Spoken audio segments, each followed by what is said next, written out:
Please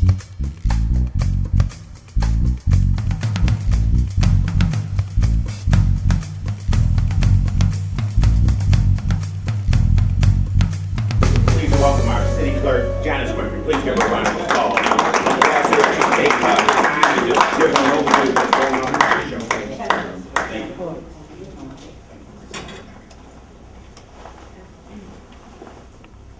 Good morning. Good morning.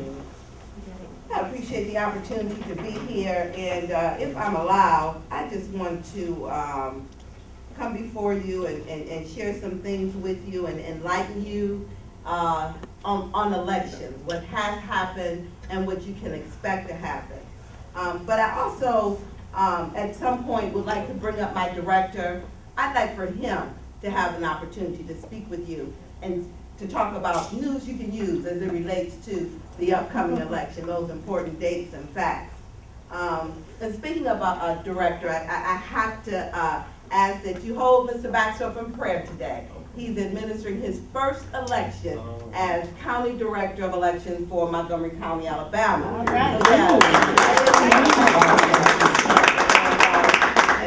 And so we're excited for him. We miss him sorely, but we're excited for him. The Lord has blessed us with another man of God who understands the process and understands our goal, which being as a nonpartisan entity to administer elections in the spirit of professionalism with clean and integrity emphasis.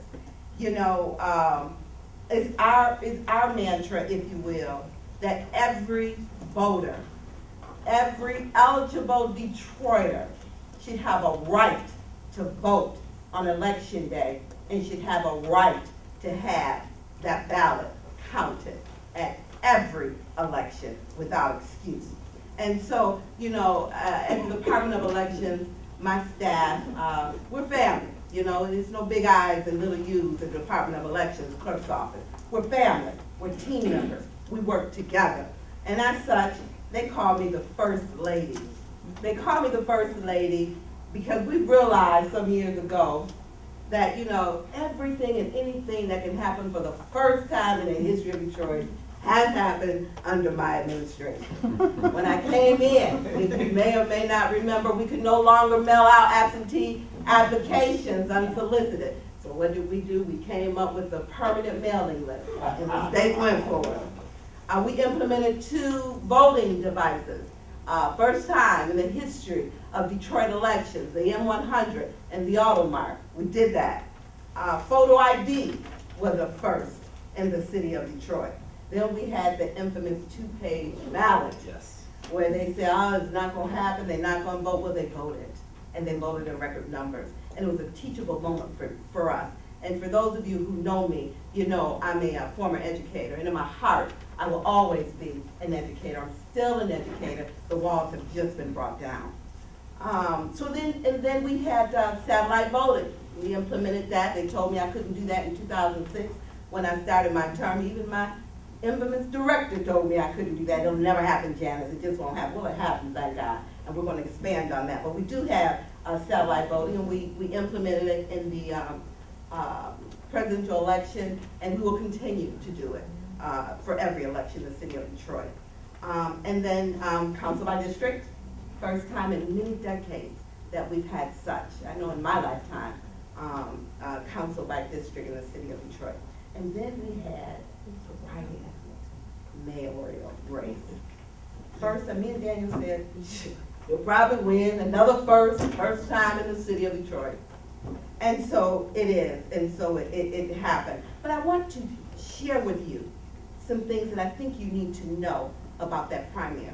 Because as an educator, it's important to me that you understand the process and you understand what happened. Because I know you saw me on TV, and I know you saw the county clerk on TV, and I know you saw the candidates on TV, and you heard about what was going on. Well, I'd like to explain to you, if you will, because I think what happened is some folks didn't think we'd be able to pull it off in the spirit in which we pulled it off in terms of administering the election, because that's all I do.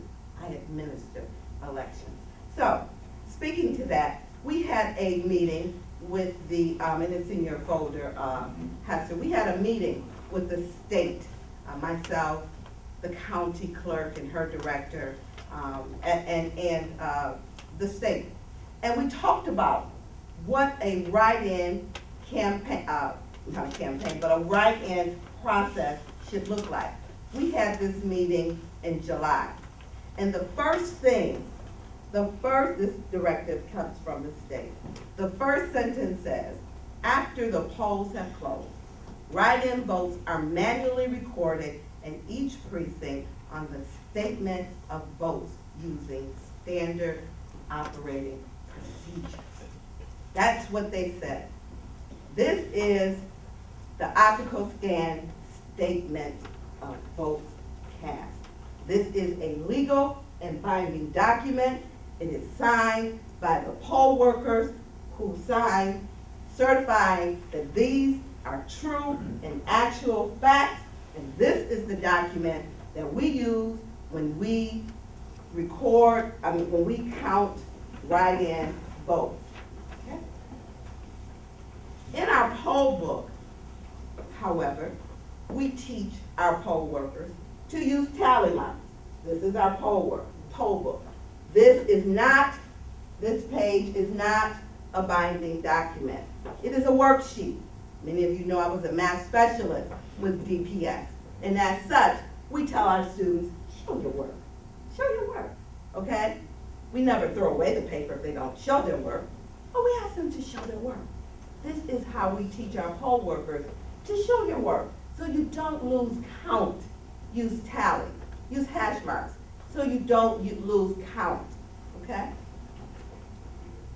Just for your information, this is the job aid. That was, if you look, you'll see it. Well, you can't see it from here, but I'll read it to you. It was created, this job aid, in 2011. This is how we teach our poll workers.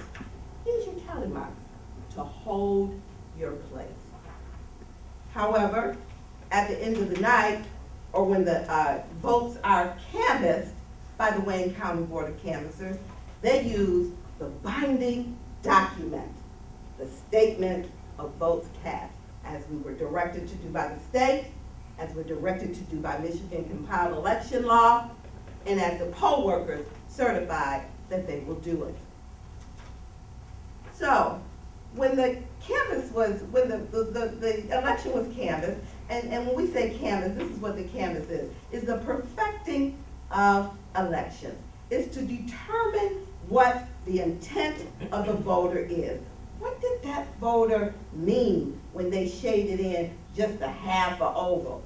What did that mean when that poll worker didn't sign and we know he was there, he or she was there? The perfecting of elections. So standard operating procedures is that you call in those poll workers, or you call the clerk, or you call the director, or and find out what happened.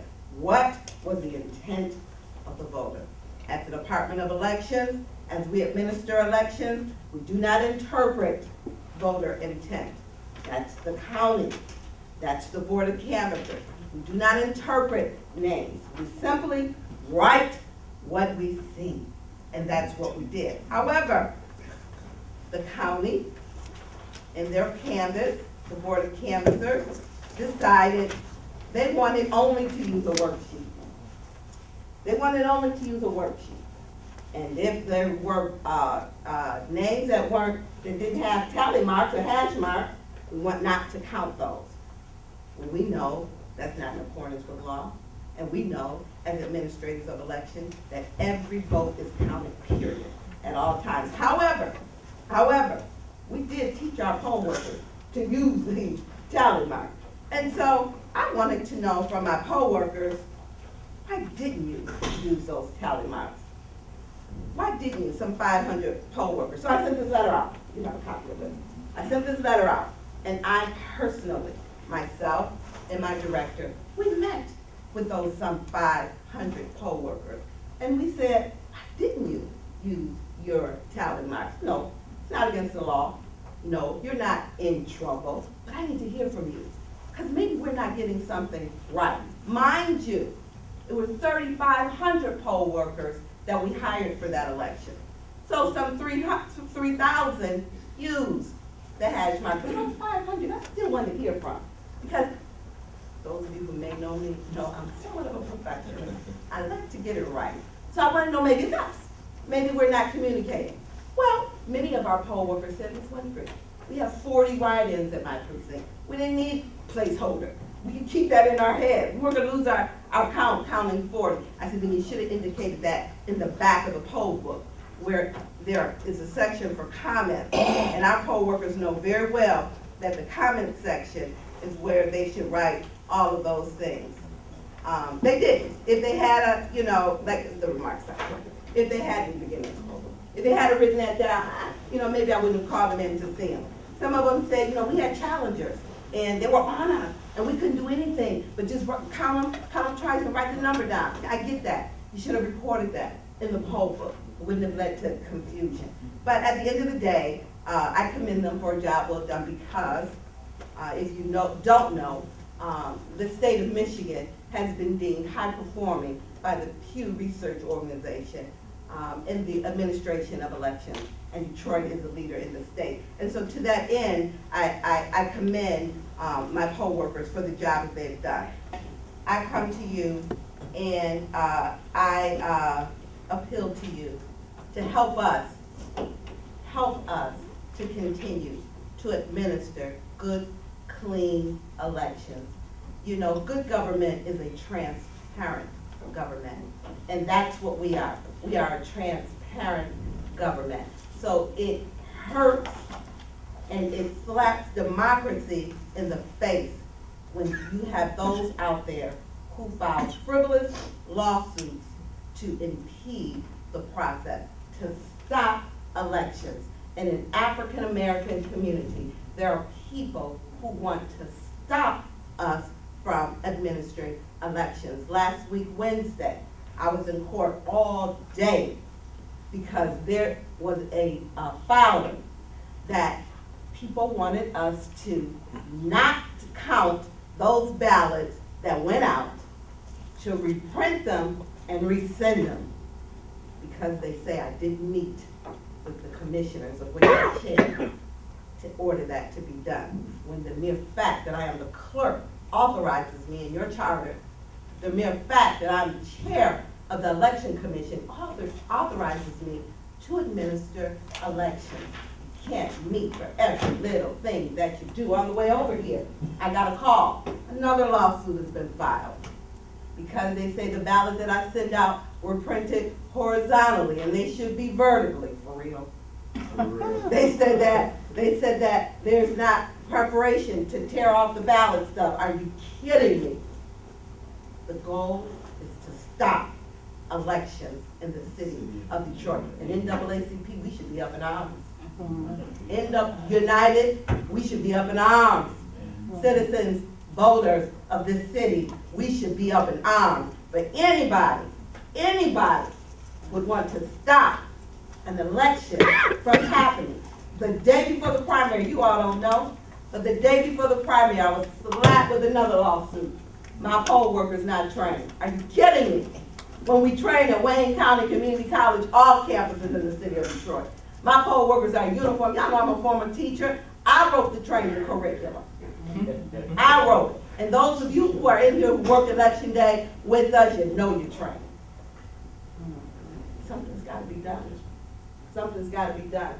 So I beg you, NAACP, I beg you, unions, TULC, citizens of the city of Detroit, we must shut them down because election will happen and I will go to jail.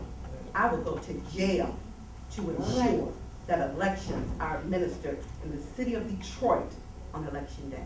All right. Go ahead.